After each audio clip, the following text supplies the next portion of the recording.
All right, good morning. We're going live today. Never done this before, so this is kind of new. But we've got a few things going on, so instead of making a bunch of videos, I'm just going to make one really long one. So the first order of business is going to be emptying the pasteurizer here while Angela unloads the dehydrator today, which, yeah, unloading the dehydrator. So anyway, so I can set this up where you can see me.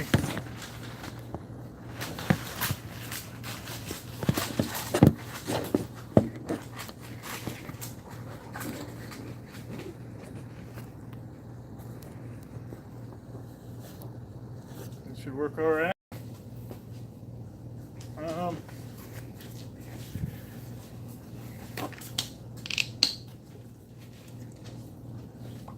So we're gonna wipe down my hands in this cart here.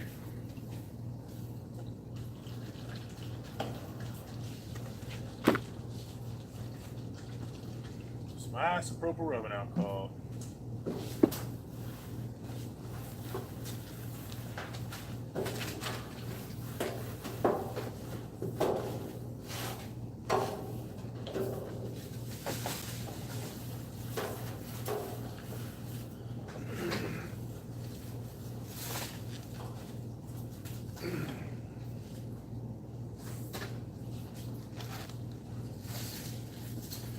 So I think we need to put some weights here. Let me show you what's going on in this thing.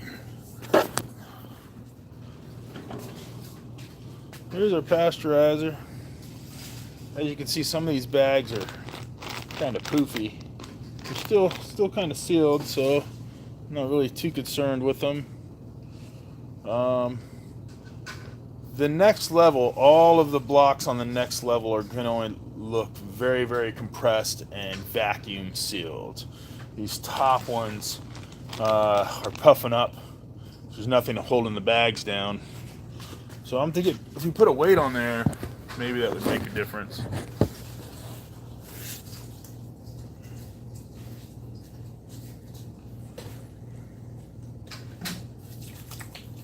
I was touching my phone, so I'm going to isopropyl my hands again.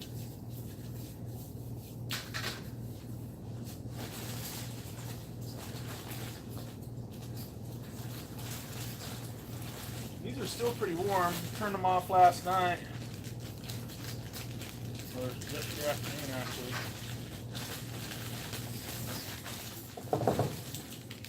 They're still kind of warm. They won't be inoculated today. Well, yeah, it'd be tomorrow. I'd have liked to have inoculated them today, but they're going to be too warm still.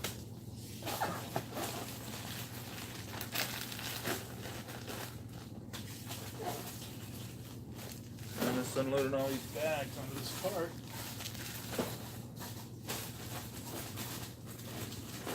So what's in these bags? In this bag are hardwood pellets. You get them on the cheap from Lowe's. They come in a 40-pound bag, and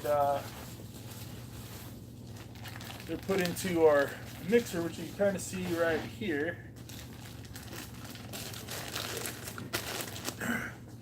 And they're mixed, 40-pound bag.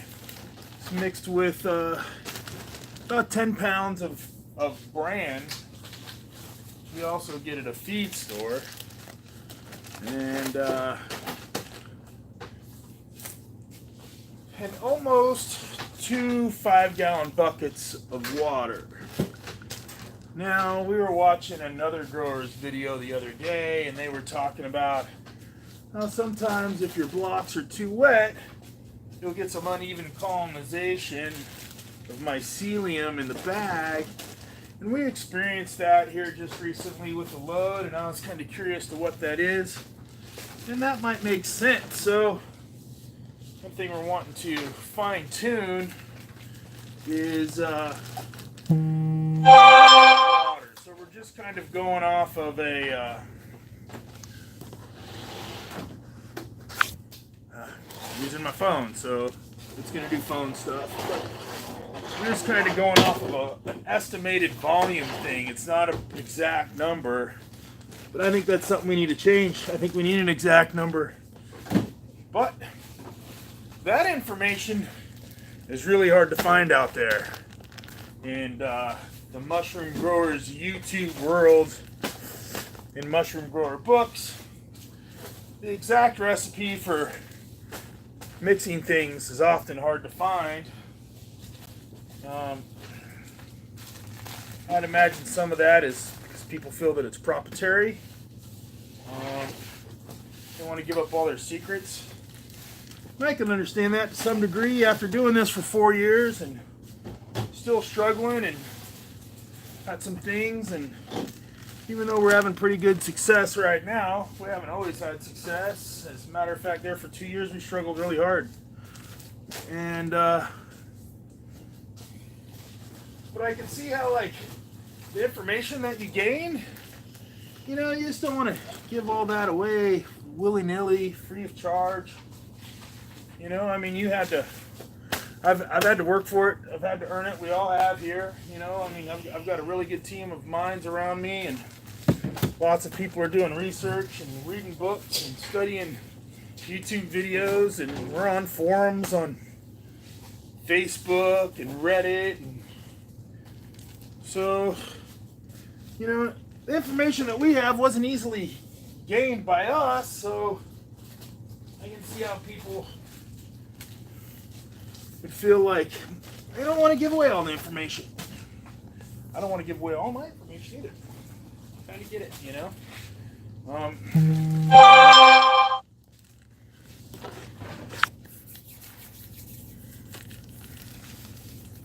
Sorry about that. Here's my phone. I'll probably do that several times. Who's going to help me now? She's done putting away all those dried oyster mushrooms. As you see, like, the first blocks are really loose. You get down here to these last blocks, you can really tell how these are nice and sealed. The fold on them is nice and sealed. You know, that's really what we want. It's a nice sealed bag. That way, it just eliminates the possibility of contamination between here and inoculation.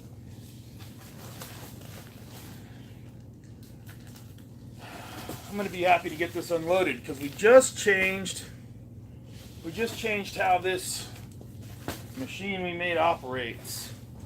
We just added a toilet tank reservoir to it.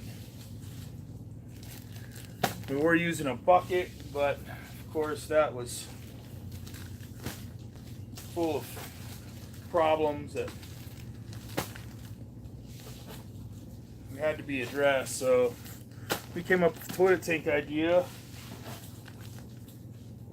Essentially, you just put a sink drain in the toilet and a check valve, so as the water heats, it doesn't backflow into the tank itself. That was a problem we were having with the bucket.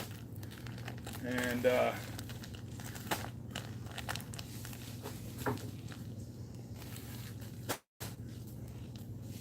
think we've got that solved now. Now, looking at it now, when I set this up, there's actually stuff in it. And I'm going to look in here now. Yeah, that's it. Okay. So she's take it to the lab.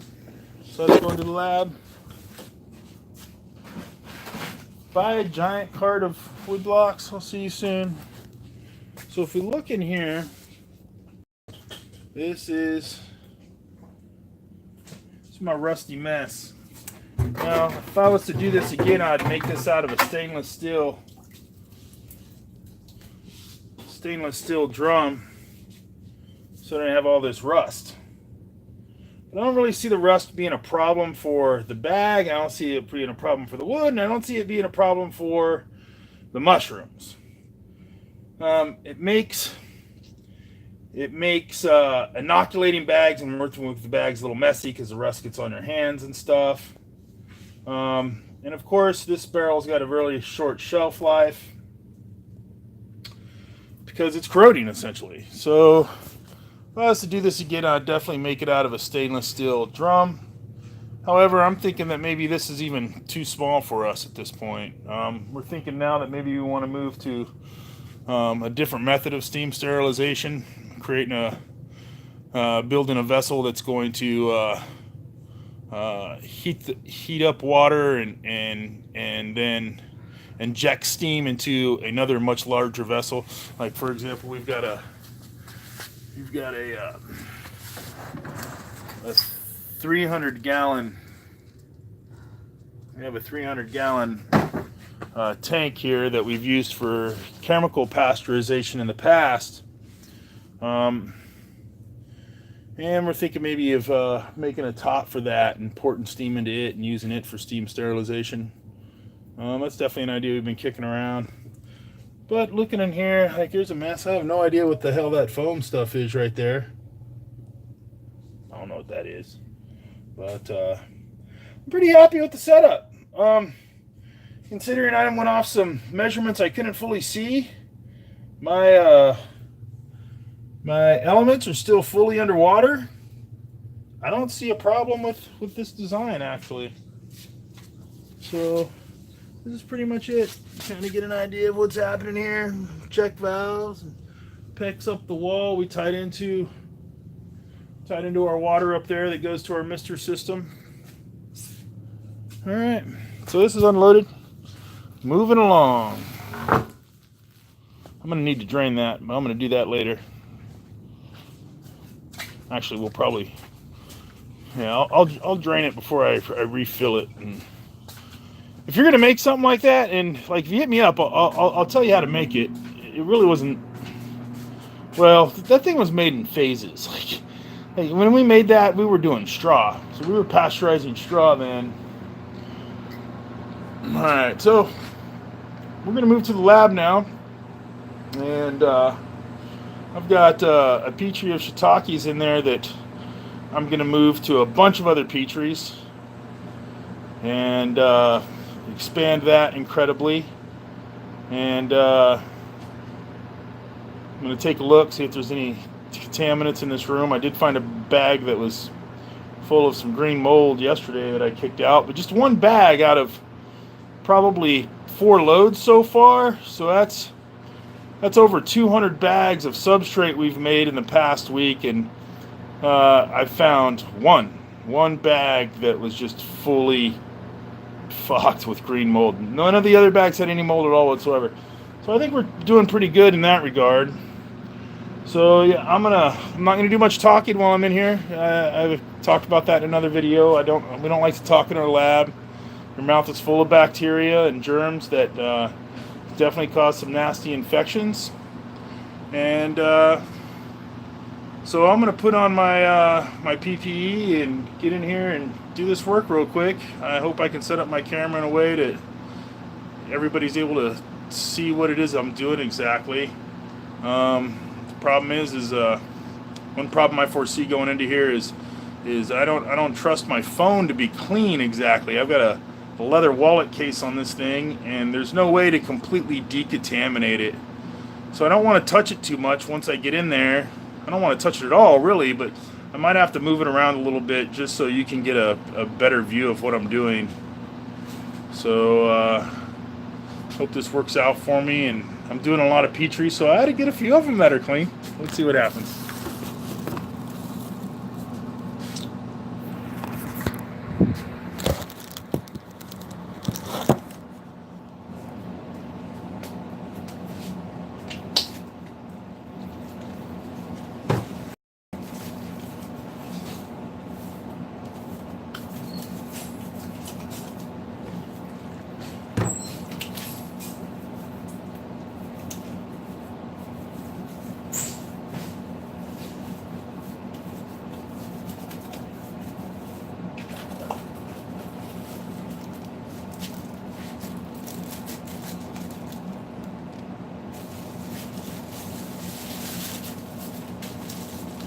Hey babe, would you bring me those large gloves that are in there?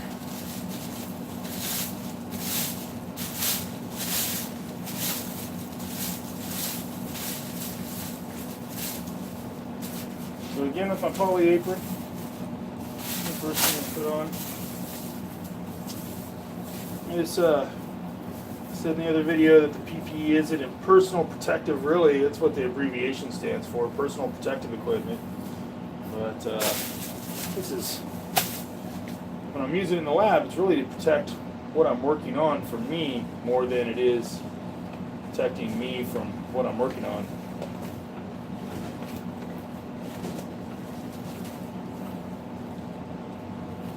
And again with the booties,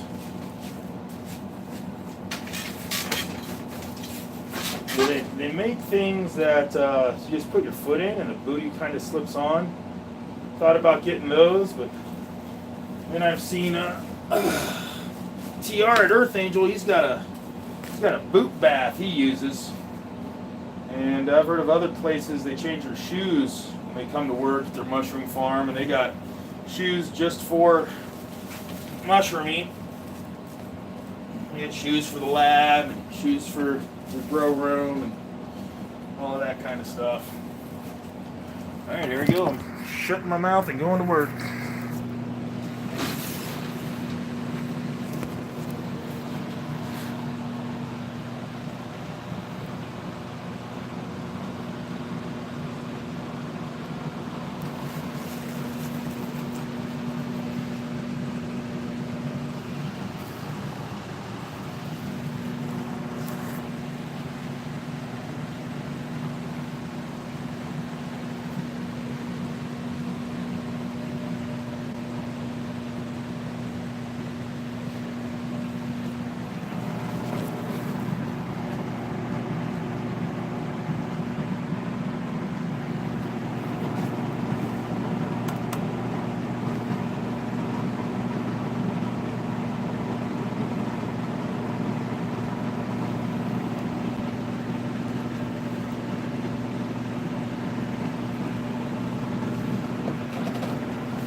Alright, just to show you what I got going on in here.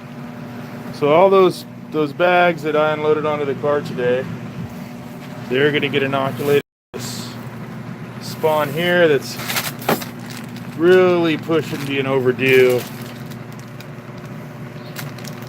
I mean, it looks pretty good, but not the greatest. And then now we're going to start some more grain to soak. Or I'm sorry, we're going to mix up some more wood for this white elm that's running there. The shiitakes over here. So that's my lad work for this morning.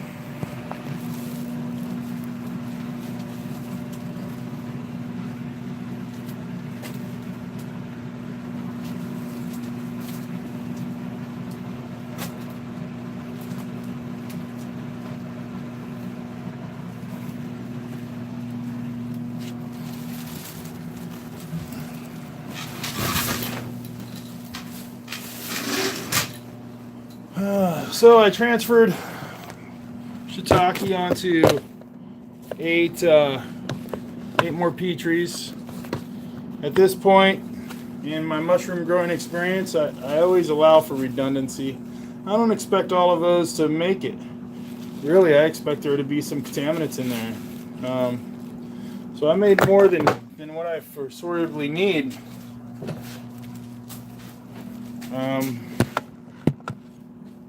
I think that's a safe bet. You know, the Petries are cheap, the agar's cheap. Make it's pretty fast and easy. So I don't really have an issue with making a whole bunch of Petries, and the idea that some of them aren't going to be viable. Some of them are going to be contaminated.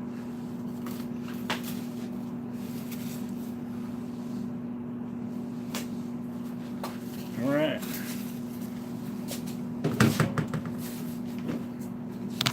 So let's go make some grain or some wood up.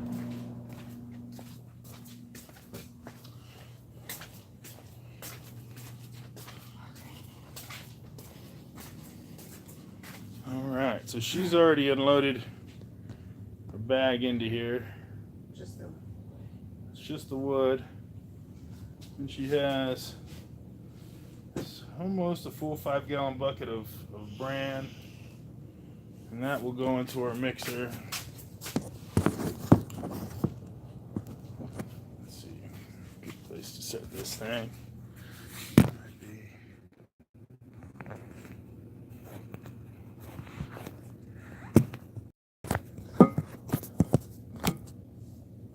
Yeah, that's great.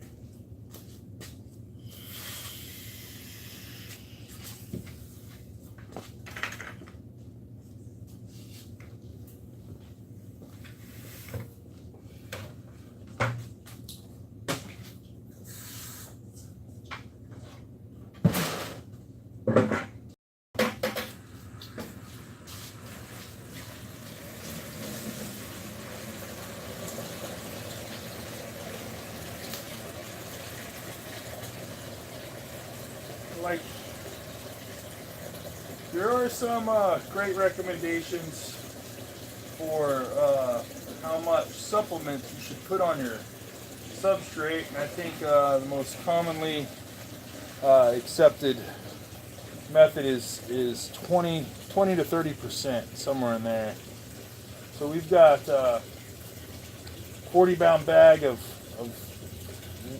wood pellets, approximately, give or take, very little, 10 pounds of bran. Now the water is where it gets a little bit tricky. What we're trying to achieve is field capacity, which means when you squeeze it, you should just barely get a drop. Every now and again I'll notice that when I squeeze it, it's a little bit more wet than that. So just to show you what it looks like in the bucket real quick.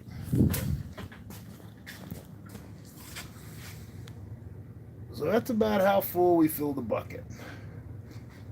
Maybe the next one we won't feel quite as full as that.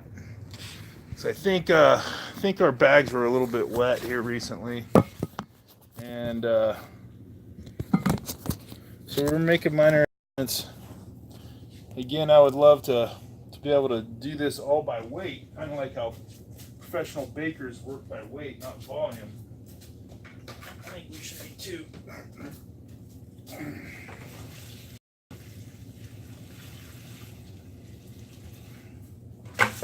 There's one there.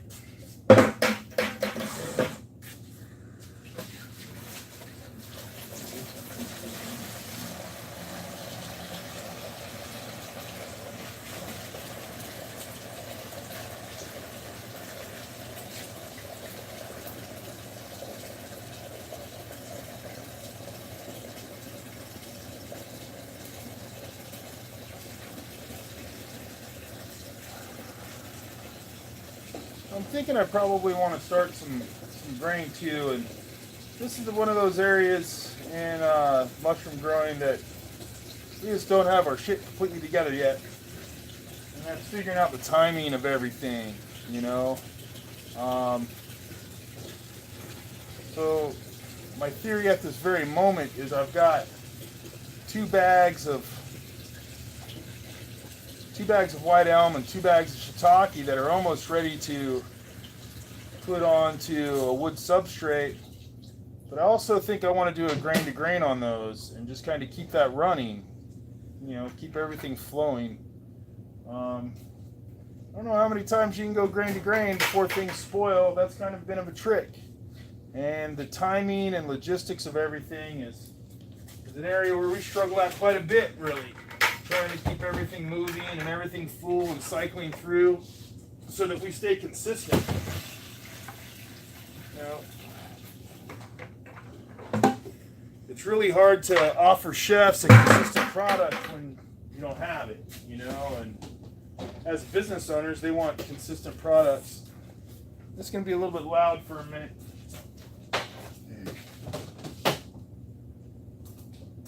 Oh yeah, we've got a little adapter we've made here. Where's our cover for this? Up in that box on top of the Oh, there it is. So we've taken a chunk of. Whoa.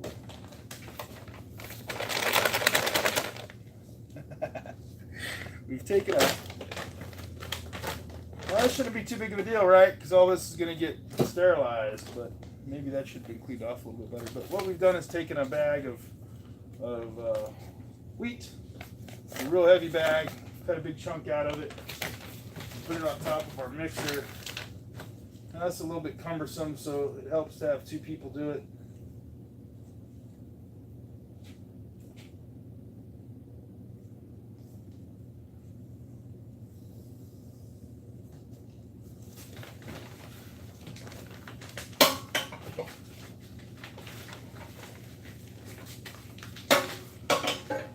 I'm sure there's a better way. If anybody's got any ideas on ways to make this better, I'd love to hear it. As of right now, this is how we do.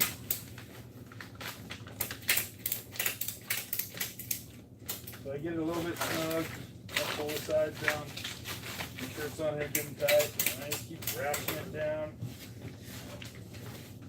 Make sure this thing isn't rising up on me.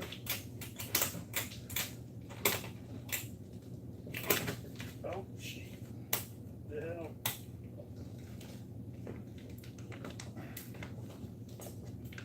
I mean, we were using a lighter plastic thing. We changed this one because it's heavier. One of them ripped as we were doing this.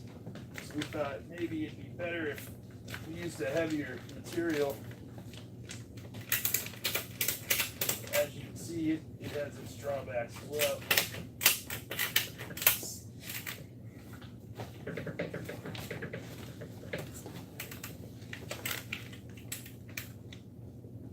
I think we're good. I can't get that any tighter. We go around and secure the remaining.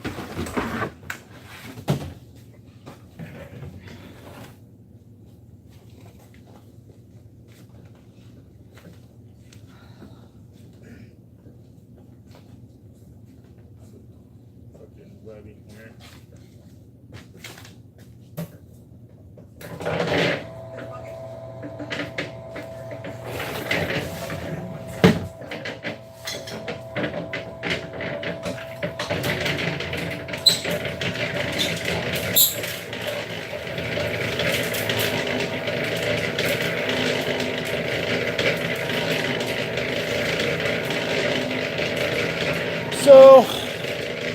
With that thing spinning, I'll adjust it. I'll adjust it down and then back up, and then flip it the other way to up position and then a downward facing position. And we'll let that spin for about 20 minutes, mixing it well. Sometimes we'll get in there with our hands and knock everything down from the side and give it some more mixes. So that's you know, this is one of those hurry up and wait parts of mushroom farming. Sit around and watch the mixer spin in circles. There's a lot of waiting in farming.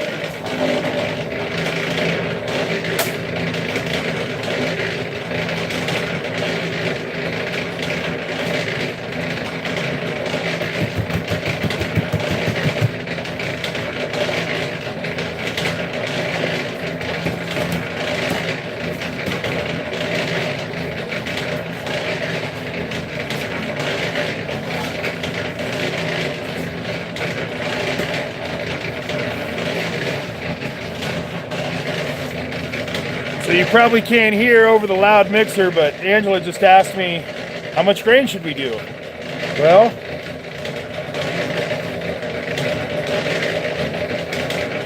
I know that 2 5-pound bags of grain spawn is what's needed to inoculate 100 pounds of pasteurized wood substrate. And right now I've got 2 bags of 2 different species ready to go. So I'm thinking I want 4 bags. Now, we've had a really hard time figuring out the exact measurements we need to end up with exactly the amount of grain that we need. So more often than not, our spawn comes out a little bit lighter. Sometimes it's a little bit heavier.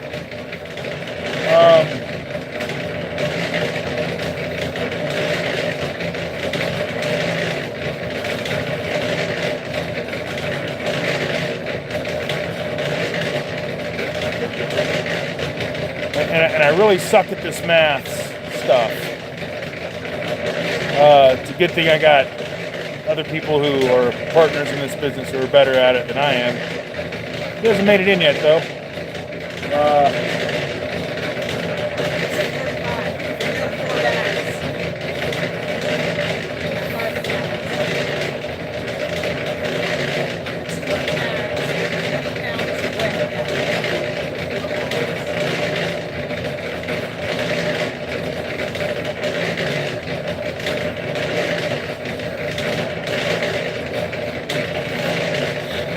It's one of those areas where we can really use some wisdom.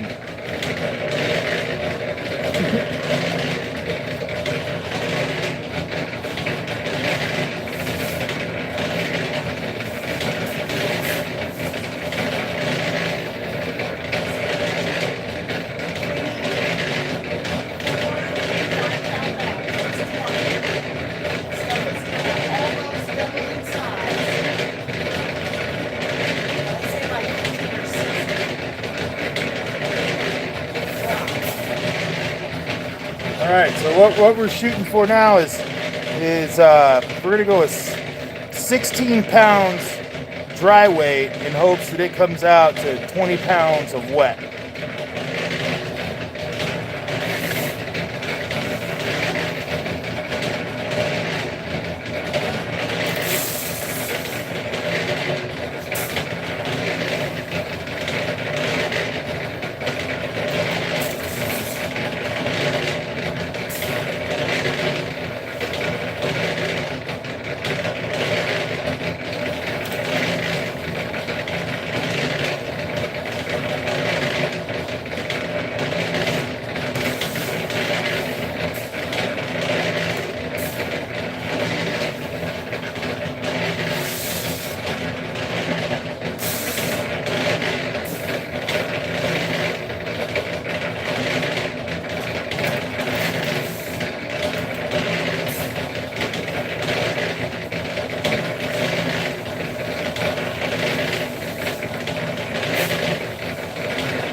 You know, if that measurement isn't right,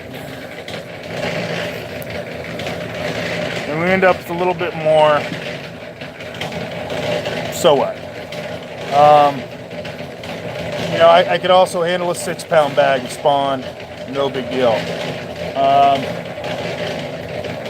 And if I have more than that, well, you know, I've got other things going on, so it'll get used. I don't have an issue with refrigerating my uninoculated, hydrated grade and using it to create spawn another time. So what she's doing now is just kind of rinsing it out. I'm gonna walk over there and give you a good show of what she's doing.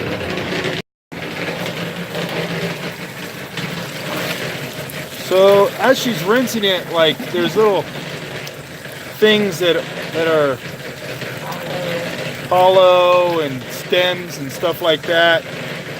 They kind of float to the top. She'll mix it with her hand a bit. Loosen up all the stuff that's in there. Like things we don't want in our spawn kind of float to the top. She pours that off there.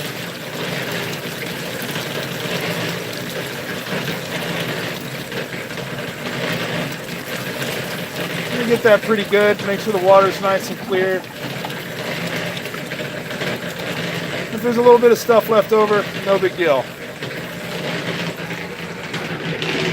She's going to do that with both of the buckets that I set up today.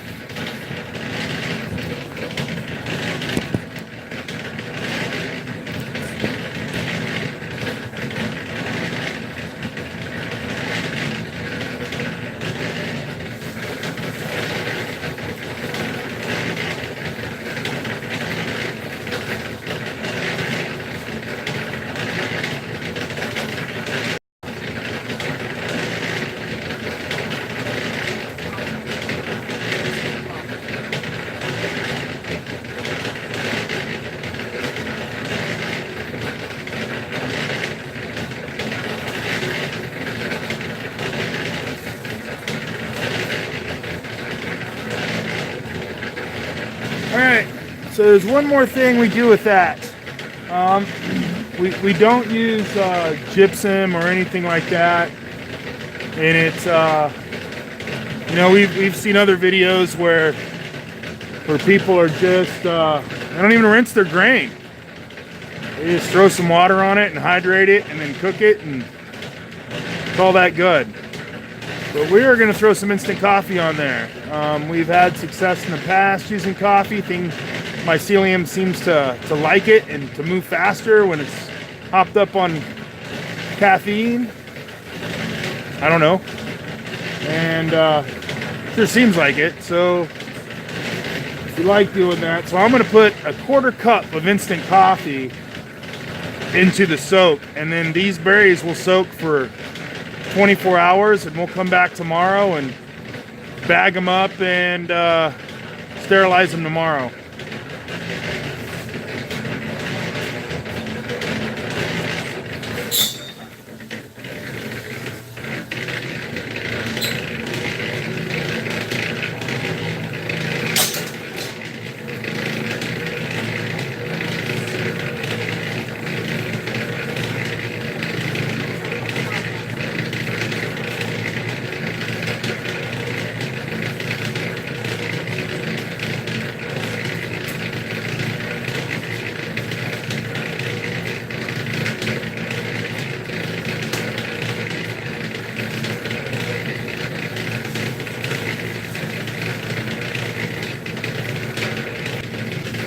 Man, I keep getting kicked off.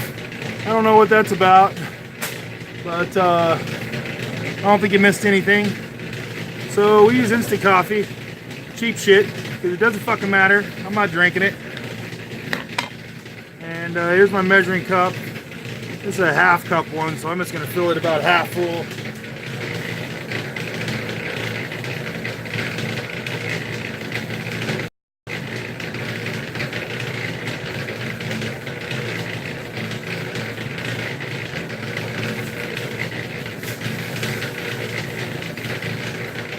Give it a little mix by hand.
So when I'm working with the mixer there, I can kind of tell by the sound of it that things are getting jostled around really well. When it starts to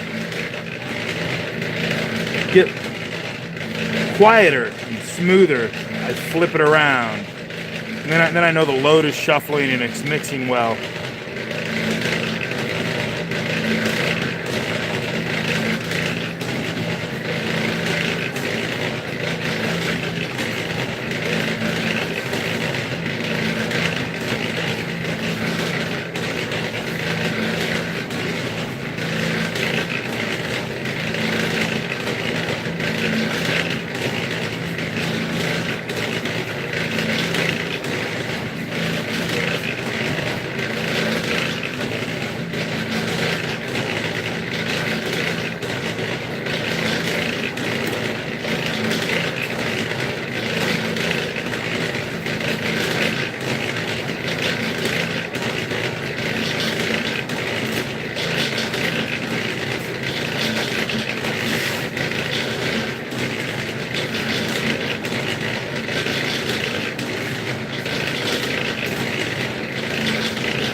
Alright, so some other things going on in here. Let's check it out.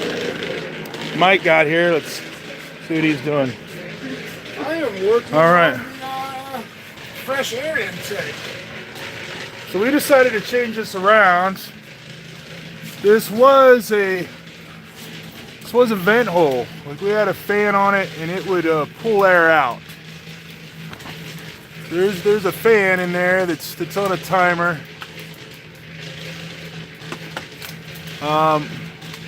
But we've turned the fan around, so now instead of blowing out, it's gonna suck in.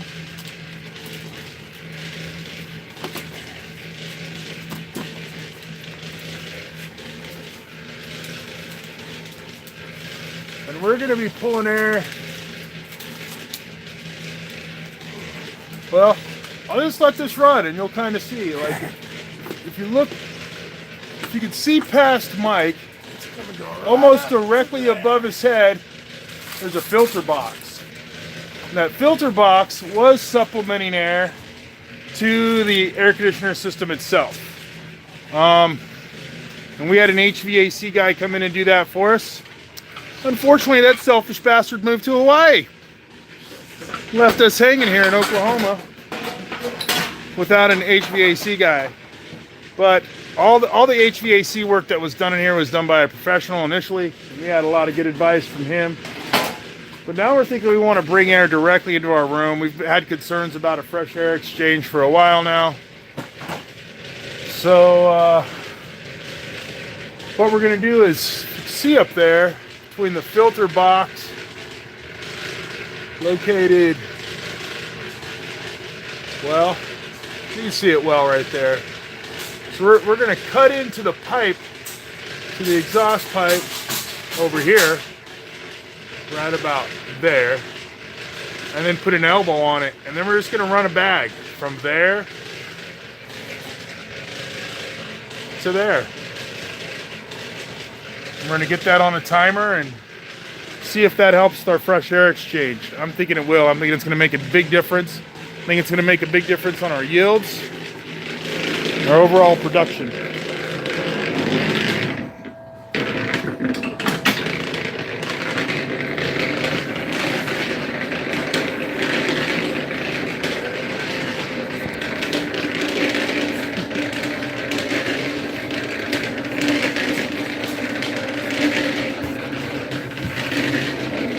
This is a small space.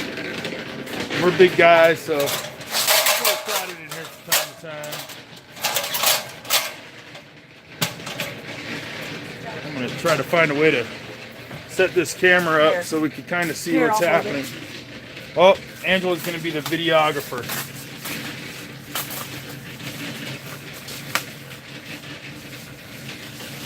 Yeah, that's good.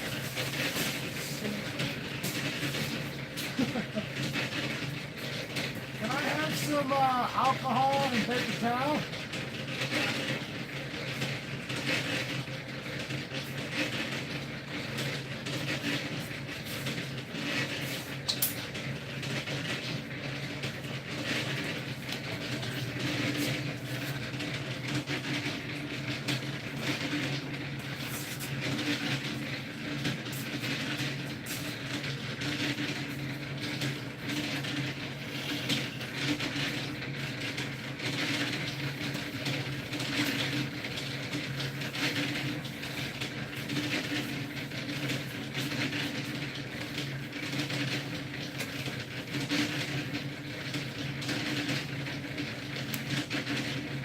He's wiping the vent down with Fuck, you probably just alcohol. turn that thing that's already on there.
They're gathering tools.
That's it. Gotta run the hose. Alright. I guess that area is ready for hookup. So I'm gonna turn this back over to Rick. Looks like he's dealing with something.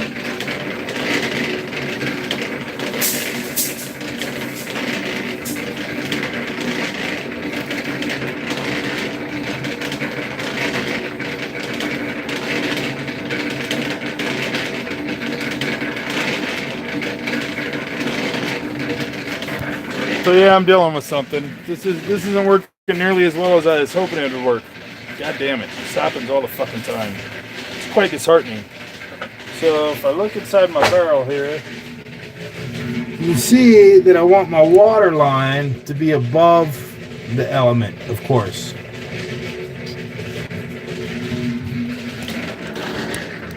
As you can see, looking at my tank, already pretty full, much higher. It's not flowing. So I'm gonna figure this out, and I think that's enough YouTube for one morning.